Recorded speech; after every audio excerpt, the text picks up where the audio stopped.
नमस्कार, NMF news पर आप सभी का बहुत स्वागत। मैं हूं आपके साथ अभिषेक पुरी। 6 नवंबर को पहले चरण का और 11 नवंबर को दूसरे चरण का मतदान बिहार में होने वाला है। लेकिन इसी बीच 30 अक्टूबर को 1980 और 1990 के दशक के बाहुबली रहे दुलार चंद यादव की दोपहर के वक्त हत्या कर दी गई। इस हत्या के आरोप में कई लोगों की गिरफ्तारी हुई, लेकिन कल रात यानी कि 1 नवंबर की आधी रात को इस मामले में अनंत सिंह, जिन्हें छोटे सरकार के नाम से भी जाना जाता है, उन्हें गिरफ्तार कर लिया गया। गिरफ्तार करके जेल नहीं लेकर जाया गया, थाने नहीं लेकर जाया गया, किसी अज्ञात स्थान पर लेकर जाया गया और इस बात की पुष्टि खुद बिहार पुलिस की तरफ से की गई है। यहां अनंत सिंह को क्यों गिरफ्तार किया गया, क्या कुछ कहानी है, पूरे मामले को समझेंगे। मेरे साथ मौजूद हैं वरिष्ठ सहयोगी पंकज प्रसून। सर, बहुत स्वागत आपका। ये मोकामा सीट पर जो हुआ है, मोकामा में और राष्ट्रीय स्तर पर जिस तरीके से बिहार सुर्खियों में छाया हुआ है, क्या कुछ पूरा मामला है, विस्तार से समझाइएगा शुरुआत से। नहीं, दुलारचंद यादव की जो मौत हुई थी उस बारे में एफआईआर जो दर्ज कराई गई थी उसमें ये नाम इनका दिया गया था, नामजद अभियुक्त थे। तो जो कानून के अनुसार जो प्रावधान है वैसे में इनकी गिरफ्तारी होनी ही होनी थी, क्योंकि सामने वाले ने बकायदा लिखित एफआईआर में इनका नाम दिया था। ठीक है, तो इस वजह से इनकी गिरफ्तारी हुई है, इनको गिरफ्तार किया गया है। और रही बात कि बाहुबली, तो मैं एक सवाल पूछता हूं आपसे। अनंत सिंह बाहुबली हैं और उनके खिलाफ चुनाव लड़ रहे सूरजभान सिंह संत हैं, और ये दुलारचंद यादव तो ऋषि महात्मा होंगे। साल भर में 6 महीने जेल में रहने वाले दुलारचंद यादव सामाजिक न्याय के पुरोधा थे, और सूरजभान सिंह जो आरजेडी के कैंडिडेट हैं वो शरीफ आदमी हैं, और बाहुबली सिर्फ अनंत सिंह है। नहीं, मैंने अपने संबोधन में दुलारचंद यादव को भी बाहुबली ही बताया। और मैं आगे का लॉजिक बता रहा हूं। इसमें अनंत सिंह पूरे जीवन में आरजेडी के रहे। इनके बड़े भाई दिलीप सिंह आरजेडी से बने। पिछली बार तक 2020 में ये आरजेडी के टिकट पर जीते थे, तब तेजस्वी यादव की नजर में संत अनंत सिंह थे। लेकिन इस बार जैसे ही ये जेडीयू में शामिल होकर जेडीयू का टिकट प्राप्त करते हैं, वैसे ही ये सामंतवादी, भूमिहार, गरीबों का शोषक, छोटी जातियों को अपमानित करने वाले, ये सब हो गए इसी 6 महीने में। 6 महीना भी नहीं हुआ है, 3-4 महीना ही हुआ है। और इससे पहले ये सामाजिक न्याय के पुरोधा हुआ करते थे। बस इस बार अंतिम अभी 5 महीने पहले से, जब से ज्वाइन किया है, तब से ये सामंती हुए। समझ रहे हैं ना लॉजिक? जी जी जी जी। और जैसे ही सूरजभान सिंह इससे पहले एनडीए में थे, तो वो शोषण दमन के प्रतीक थे, वो सामंतवादी प्रवृत्ति के थे, और वो भूमियार और ये वगैरह जमींदार वगैरह सब थे। लेकिन अभी अभी टिकट मिलने के 1 दिन पहले सूरजभान सिंह जैसे ज्वाइन किया आरजेडी और टिकट मिला, वैसे ही वो सामाजिक न्याय के पुरोधा हो गए। अब गरीब गुरबों के वो नेता हो गए। ये चल रहा है लॉजिक बिहार में। रही बात केस के मेरिट पे, तो मुझे ऐसा लगता है कि अनुसंधान करने देना चाहिए पुलिस को, और इनकी गिरफ्तारी ही ये बात दर्शाती है कि नीतीश न किसी को बचाते हैं न किसी को छोड़ते हैं। उनका 22 साल का ट्रैक रिकॉर्ड है नीतीश कुमार का, अपने हो या पराये, कोई किसी को नहीं छोड़ा अभी तक। आरोप लगा है, अगर नाम आया है तो गिरफ्तारी होगी। यही तो नीतीश का स्ट्रेंथ है। अगर आप इसके पॉलिटिकल इंपैक्ट के बारे में जानना चाहते हैं कि मोकामा में या बिहार की राजनीति पर क्या असर पड़ेगा, तो याद रखिए कि जो भी कैंडिडेट खड़ा है महागठबंधन के या अनंत सिंह, दोनों भूमिहार जाति से, दोनों की दबंग छवि है। अब तक हुआ यह है चुनाव में कि भूमिहारों का ज्यादा वोट सूरजभान सिंह को मिलता रहा है। आप इलेक्शन रिजल्ट देख लीजिए, मैं अपने से कुछ नहीं बोल रहा हूं। वो एनडीए में थे उस वक्त, तब से अभी अभी तो आरजेडी में शामिल हुए ना। जब ये जेडीयू में आया तब वो आरजेडी में गए। ये रिकॉर्ड है कि चाहे धानुक समाज हो, कुर्मी समाज हो, दलित वर्ग हो, वो अनंत सिंह के साथ हमेशा खड़ा रहा है, और अनंत सिंह उसके लिए काम करते रहे। अभी टाल क्षेत्र में बाढ़ आई थी, पानी भर गया था, तो एकमात्र ऐसा आदमी था जो पानी को निकलवा रहा था वहां पे। ये सब तो चुनाव के बाद अभी पहुंचे हैं ना, ये सारे सामाजिक न्याय वाले। जो असली सामंती था वो टाल में पानी निकलवा रहा था और गरीबों की मदद पहुंचा रहा था। अचानक अभी अभी दुश्मन हो गया है 4-5 दिनों में। खेल कुछ और है और बताया कुछ और जा रहा है। खेल क्या है सर, वही मैं समझना चाह रहा हूं, क्योंकि पोस्टमार्टम रिपोर्ट पर भी सवाल उठाए जा रहे हैं, उनके परिवार के लोगों की तरफ से सवाल उठाए जा रहे हैं, प्रशासन का दबाव में काम कर रहा है। और जैसा आपने कहा कि नीतीश कुमार बचाते किसी को नहीं है, लेकिन नीतीश कुमार की ये जो छवि उन्होंने गढ़ी है पिछले 20 साल में, ये वाकई में एक अलग छवि है। वो अपराध को बढ़ावा नहीं देते हैं, लेकिन यहां कहानी क्या है? अच्छा, नीतीश कुमार पे पहले आते हैं। 40 साल से वो आदमी राजनीति में है। एक आदमी बता दे कि उसने किसी अपराधी को बचाया है। 40 साल का स्टेक, ये 4 दिनों के मामले के लिए वो खो देंगे पूरे बिहार में। और इससे फास्ट एक्शन क्या होगा कि जिस दिन घटना घटी उसके अगले दिन से गिरफ्तारी शुरू, और उसके अगले दिन अनंत सिंह गिरफ्तार।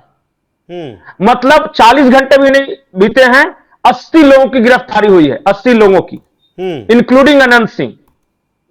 और मैं आपको एक बात और बता रहा हूं कि जो लोग जातिवाद कर रहे हैं, आपको पता है अनंत सिंह के साथ कौन कौन गिरफ्तार हुआ? कौन? एक मणिकांत ठाकुर हैं और एक कोई रामजी राम है, एक दलित है और एक ठाकुर, मणिकांत ठाकुर के कास्ट का मुझे नहीं पता। जिन 2 लोगों को गिरफ्तार किया गया है, एक अति पिछड़ा और एक दलित। कहां कास्टिज्म है?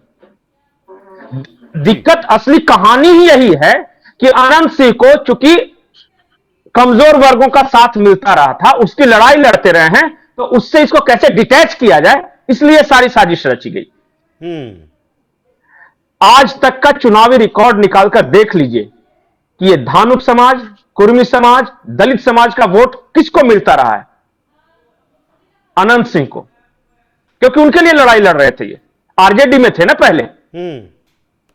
इस बार ऐसा लगा कि अगर उनका वोट अनंत सिंह को पहले की तरह मिलता रहा, क्योंकि एक पर्सनल टच भी है, बहुत मदद करते हैं। और आपको पता है कि जहां से इनकी गिरफ्तारी हुई ना, जिस बिल्डिंग से, उस बिल्डिंग में अनंत सिंह रहते हैं एक कमरे में, और बाकी जो वहां जो नीचे दुकानें हैं और ऊपर परिवारों को फ्री में रहने के लिए दे रखा है, गरीब परिवारों को, कि रहो तब कमाओ खाओ।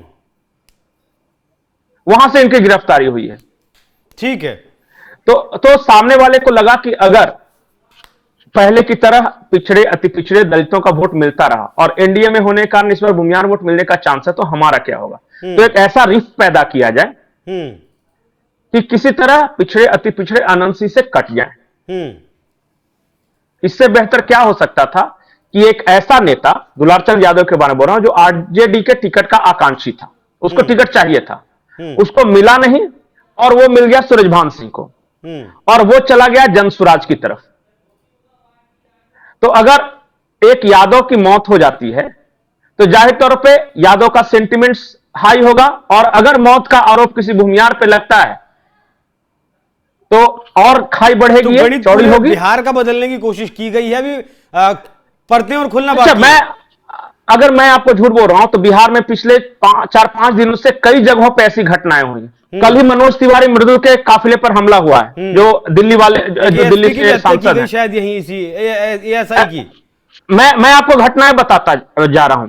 टेकारी में अनिल शर्मा हम के उम्मीदवार है, जीतनराम मांझी की पार्टी के, उन पे हमला हुआ। यादव का एक गांव है दिघौरा, वहां पे। दूसरी घटना, मनोज तिवारी मृदुल जा रहे थे, कल उनके काफिले पर हमला। उससे पहले एक पप्पू वर्मा है, कुशवाहा समाज के नेता हैं वो, उनका गाड़ी का बैनर पोस्टर सब फाड़ दिया गया। अनंत सिंह वाला मामला आपको पता ही है।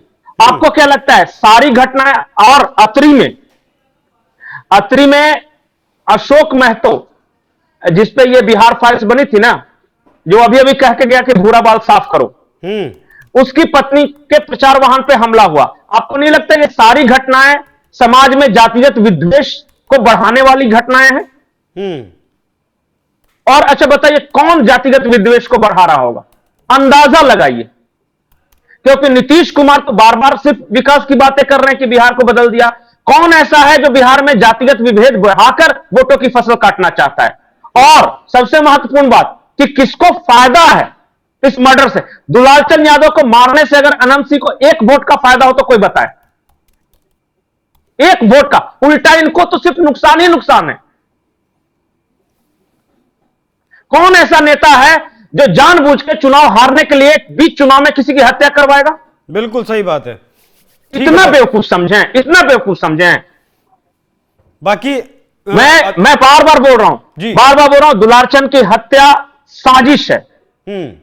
और देखिएगा पुलिस जांच में ये आता है कि नहीं। बिल्कुल, क्या कुछ आता है पुलिस जांच में, वो उस पर जरूर नजर बनी रहेगी। बाकी सुनवाइएगा जरा इस पूरे मामले पर बिहार पुलिस का क्या कुछ कहना है। आप लोग अवगत हैं कि 30 तारीख को एक गंभीर घटना घटी थी और जो दुर्भाग्यपूर्ण था कि इस तरह घटना नहीं होनी चाहिए थी। इस घटना में जो तारतर गांव है उसके समीप में 2 पक्षों जो वहाँ प्रत्याशी थे वो उन दोनों के काफिला आ रहा था और उन दोनों के बीच पक्षों में झड़प हुई और झड़प में पथराव हुआ, लोग घायल हुए और उसके बाद एक शव बरामद हुआ। उसमें जो दुलारचंद यादव हैं जो 75 वर्ष के रहने वाले हैं, उसी गांव के पास के रहने वाले हैं, उनका पूर्व में भी आपराधिक इतिहास रहा है, उनका शव बरामद किया गया।